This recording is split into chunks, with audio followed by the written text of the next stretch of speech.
how are you? I hope you all are fine. Today I would like to show how to make a caterpillar.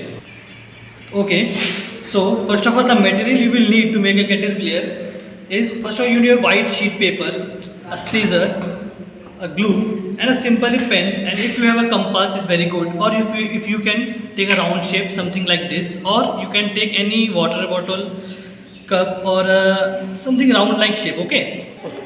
So first of all, you have to take an object like this one, and then you have to make a round shape like this one. Okay. You can simply use this egg like this one round, then two round.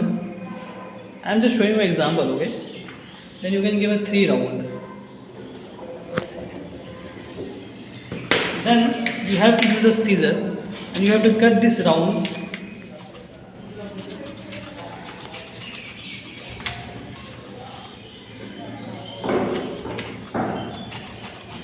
Cut it slowly and carefully so you can cut it like a round, perfect round shape.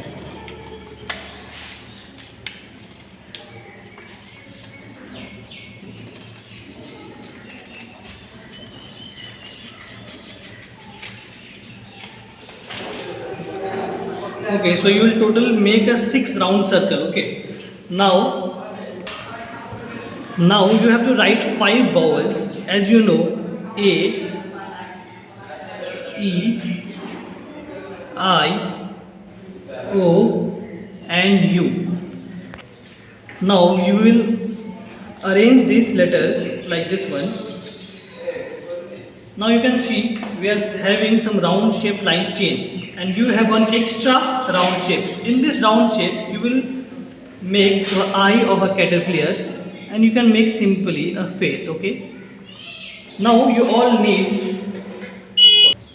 Now you can see that after creating this ones, we have made some vowels like this one follows. Okay. At last we will find this last extra sheet. Okay. Now you have to make 2 horns of caterpillar and a tail. Now you will paste it like this one, as you can see with glue. These all are pasted like here, and you will, if you want to color them, you can color, and if you want to take some green color paper or color size paper, you can take as you wish. You can take color size paper, make it clear and a beautiful caterpillar, and submit to your school on Monday. Thank you. And remember that don't forget to write your names, role, and class on the back side of the caterpillar. Okay. So thank you from RM School.